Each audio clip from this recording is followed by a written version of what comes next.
How are you feeling about Liverpool's season so far? We're only 4 games in, but we're in the international break, so now seems like as good a time as any to actually ask that question. How are we feeling about Liverpool's season so far? And I'll give you my points of view, of course, but get your thoughts down in the comments below as well, because no doubt everybody's got their own opinions, their own thoughts, how we've been playing, the teams we've come up against as well, and I'm going to try and cover all of that anyway. So, getting straight into it, how do I feel about Liverpool's season so far? Good. I feel good. I don't feel great, I don't feel amazing, I don't feel blown away just yet. But I feel good.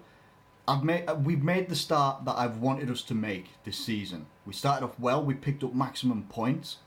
A couple of other teams have picked up maximum points as well. I think Chelsea and Watford are the other two, which would probably surprise everybody that Man City and other teams haven't picked up maximum points.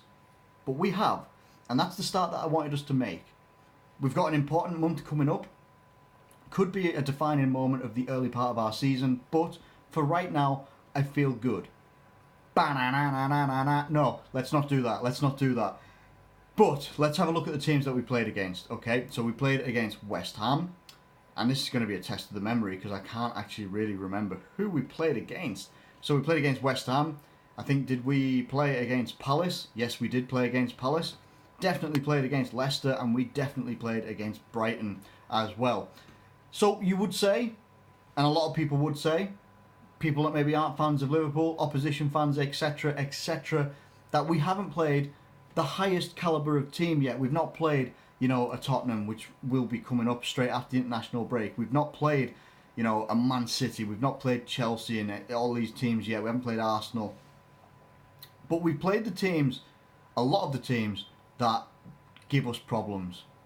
Notoriously give us problems. Playing them quite early on in the season, which is good for us. Playing against West Ham, blowing them away 4-0. We beat Crystal Palace 2-0. At Brighton 1-0. I think it was 1-0. Leicester 2-1. We've only conceded 1 goal in 4 games, which is good as well. And to be fair, it could have actually been 4 clean sheets if it wasn't for Alisson's mistake. But we played our bogey teams early on this season, and that's good. It gets us over that little hump, because what normally would happen for Liverpool is against the bigger teams, take away, being beaten 5-0 last year by Man City and then getting beat 4-1 by Tottenham.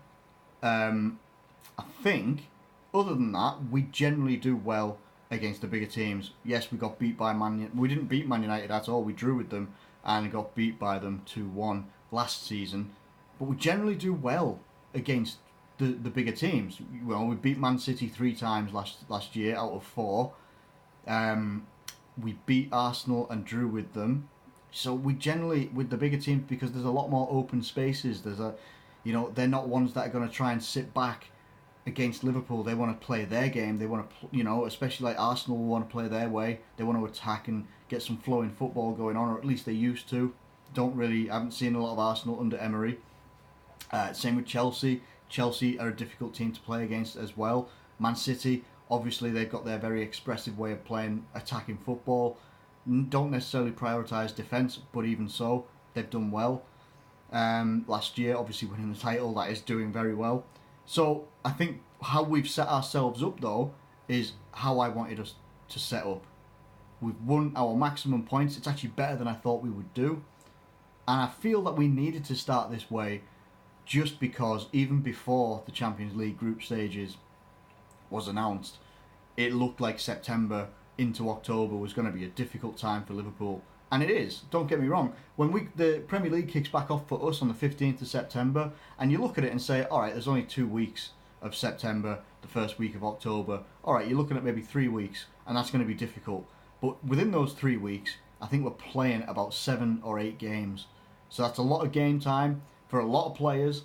We're going to get our squad depth tested, which is good as well, because then we're really going to know where we stand in terms of the quality that we have. Now we're going to get the questions answered. We're definitely going to see Fabinho get his game, whether he's starting or coming off the bench somewhere. We're definitely going to see him play. Definitely going to see him play at some point. And it's quite astounding as well to have 4 games into the season, we've got a brand new player who hasn't even appeared yet. And that's good, because he's obviously progressing really well. He's doing well. Klopp has got nothing but good things to say about him. The player has got nothing but good things to say about the system and the way that he's being brought into the team and eventually will make his mark, I believe.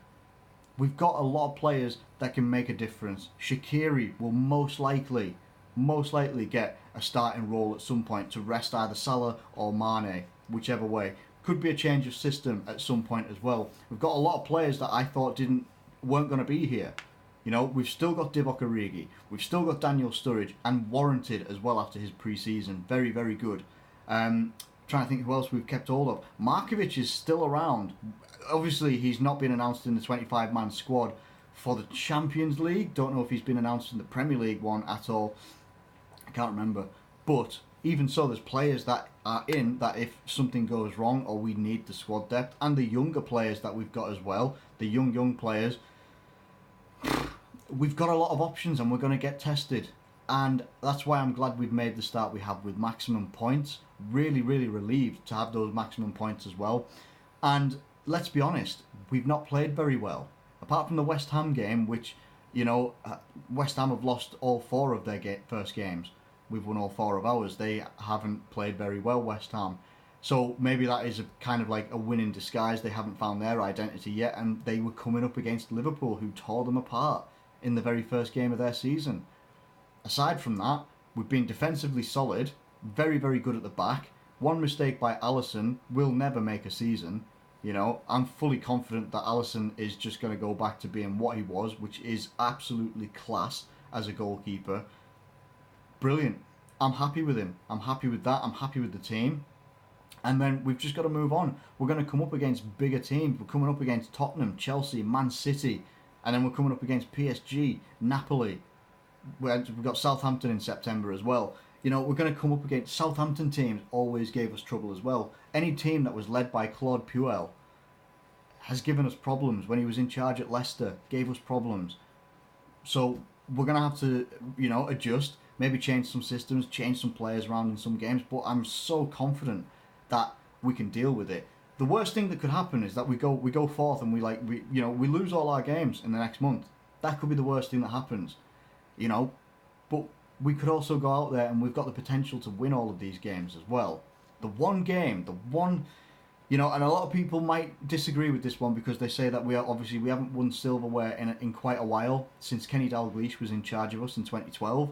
We haven't won silverware in a while, and we should prioritise winning silverware. I don't believe in that. I think, yeah, silverware will come eventually, but the League Cup, the Carabao Cup, is not one that I'm concerned about, and that is one that I would not look to get out of very quickly. And what I mean by that is get knocked out as early as possible. But that is one that I would look at like thinking, right, let's get some of the younger players in, get some of the younger goalkeepers as well, like Kelleher, people like that. Get some of the young guys in that have featured through pre-season, get them involved in them, and prioritise things like the Champions League, the Premier League, because we've got a very good base in the Premier League right now to go forth and do something that we've not done in the Premier League ever. We've won the First Division before, obviously before it was called the Premier League, but we've not actually ever won the Premier League. We've got a good base to go from right now. The Carabao Cup,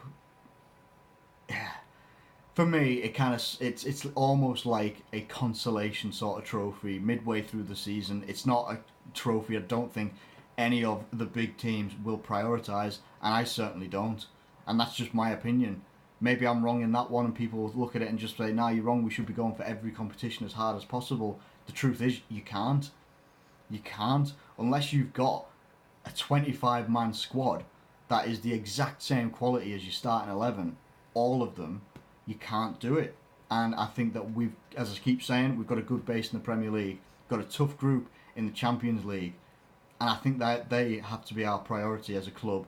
And I would be fielding a completely different 11 for the Carabao Cup games. So far, so good for Liverpool. There's more to come.